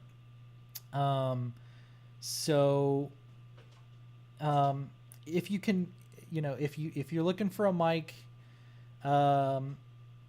if you a Rode is a good place to start, but if there is also an SE model that is for whatever you're kind of looking for, if there's some equivalent of it that SE has, I would go for the SE 100% every time. I think that they're fantastic. Let's see. On this side, we got Samson. I don't know who this is. I don't even know how to pronounce it. Tascam. Tascam is good. Got a lot of history. I don't own any of their stuff, but they're out there. Sennheiser. I love Sennheiser. Their stuff is very expensive, but it works. It always works. It's solid. Shure. Controversial. Hot take. I tend to not like Shure microphones. They are also like for live stuff, like for the U87 is the industry standard for recording studios. For live stuff like radio, television, concerts, like rock bands and stuff like that. All of that stuff is Shure. Without question, it almost always is universally Shure. And I just don't think that their stuff necessarily sounds that great. I did, when I was trying to decide what microphones I wanted to use, I got one of each of a couple different like brands, and similar models from different manufacturers, for like handheld mics, like for a Rock Band. And I just bought like a number of them on Amazon Prime, so that the ones I didn't like, I could just send back, or take to Kohl's. And the SE Electronics one, again, like the SE V7, their V7 microphone is I think the best handheld microphone, and it costs half the price of the Shure equivalent, which is the SM58. That is, if you're thinking of a microphone that you see, that you're envisioning a rocker holding a microphone or like singing into one on a stand, I guarantee you it's an SM58. That's a Shure microphone. It's a good microphone. Don't get me wrong. It's a good microphone, but I think that there's better ones that sound better that are out there by other people. Sennheisers are phenomenal microphones. They're just so expensive. And the SE ones are cheaper. But honestly, I think it sounds better. So, again, SE is fantastic. But yeah, so Shure is great. The SM7B is like, this is one of the most common vocal mics for podcasts, for radio broadcasting, for people doing Twitch streaming and stuff like that who are on the higher end. This is kind of the go-to microphone. I would say this probably is still the right one to go with, generally speaking, even as much as I prefer other brands. I do think that the SM7B, though, is probably still a great sound. I don't own one. They're not terribly expensive either. It's another one of these like 50th anniversary edition ones, and so for some unknown reason, it's an extra $200-300 or an extra $100 or $200 on what the normal price is. I don't know what's special about it. It doesn't matter. Yeah. All right. Oh man, I blew through my hour here and through my break time because I wasn't paying attention. I was just really focused on this. But I'm just gonna keep going, I guess. I think. Oh man, there's a lot more to this. I'll go for a little bit longer though. See if anyone else joins us at some point. What's interesting here? This is some rigging stuff. Cool stuff. The Easy Rig. It's like a backpack type thing, and then like it has a hook that hangs over your head, and then like a string that comes down from that, and that's what the camera's mounted on. I see these a lot with, again, like documentary producers or people who can't afford like Steadicam stuff. They'll use these like Easy Rigs and stuff. The National Geographic documentary that I was part of, not on the I was not crew on it or anything, but that's a much longer story. But the crew from that, the cameraman was using one of these Easy Rig things, and I thought it was so ridiculous though, because he was like using it with one of those like a Canon, again, like a Canon photography camera that they were using for video, and he didn't even have like an enormous like obnoxious like built out rig or anything. It was basically just that one camera on the end of this thing, and I was like, do you really need a string stabilizer system for that? It seemed overkill for what it was. I thought it was ridiculous, but I mean, it's good. It's a good thing, and good. It's a good product if you have a need for a big rig that you're like out in the world and you don't want to have something more sophisticated, complicated like a Steadicam. Anyway, storage stuff, Pelican. Yeah, that's always the way to go. There's some good Pelican savings. These are actually great sales. 25% off. It looks like most if not all, Pelican items. Pelican cases are so expensive, but kind of the standard for storing equipment in like cases and stuff like that. So that's a pretty good deal. You should check out, see if you're looking for Pelican cases or anything. That's pretty great. I'm just gonna, this is like bags. Here's tripods. I don't care about tripods. Lights. Okay, I think we're gonna get through this pretty quickly because I don't speak lights. I'm not a lighting person. I am definitely not a lighting person. I just rely a lot on in-camera stuff and hope that I can get the aperture to look good enough without a noisy picture.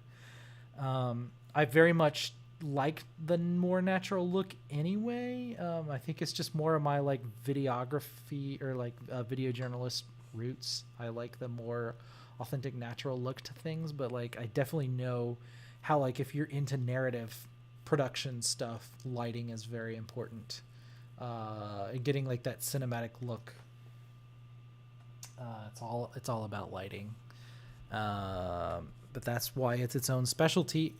And I'm more of a camera engineering audio person, and lighting is just never like, I've always been interested in lights from the like, I think lights are cool, and I like to like at concert venues I always like look up and I'm always like fascinated by the lighting controls and everything, but it's just something I've never really learned much about myself. You can get $1,200 off of telescopes from Celestron. Those are good Schmidt Cassegrain telescopes. Those are good. Celestron is a good brand for those. So if you're looking for a telescope and you want some good savings, you should look into that. Let's see other random things here. There's like TV mounts, projector screens, binoculars. Oh, okay. Sales on Mac stuff. You can get a Mac Mini M2 Pro for $150 off. It looks like $150 off of most of these. So $150 off select MacBook Airs, $1,700 off select MacBook Pro laptops. That's not bad. Not at all. iPads, a number of other laptops from other manufacturers. Dell, Lenovo, Asus, Acer.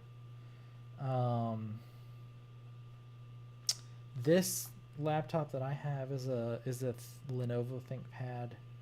I think it's very similar to this one here. That's the Legion Pro 7i at this point. It's similar, but my laptop is now almost 4 years old, so it's old for computer, for a laptop, but it still holds up. I mean, it's still running the stream, and it's holds up like a naughty little donkey, that's for sure.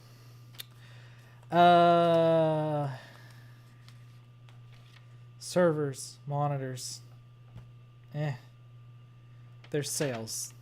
You can check it out on your own time. Crucial, I was going to say that this drive is actually working pretty well for me, and it had been up to this point, and now it's not working, so I don't know. Well, we'll see about that. SanDisk, I used to be a big SanDisk person, but apparently they have fallen from grace, so now you should avoid SanDisk at all costs, apparently. That is what I've heard on the internet. I don't really know. It's a lot about the drives apparently like losing data or just going bad and stuff like that. And I don't really know what happened there. Because previously, yeah, SanDisk was pretty solid, generally speaking. So I'm sure they will recover at some point, but maybe where we are right now, you should let some of the stock maybe deplete before you spend a lot of money on SanDisk storage. Wacom tablets. Good sales on those. If you're looking for something with a pen, for like, and I don't mean just like an iPad with a stylus or something like that. This is for like art, people who are like graphic artists and stuff like that. They use these kinds of tablets a lot. Computer parts, printers,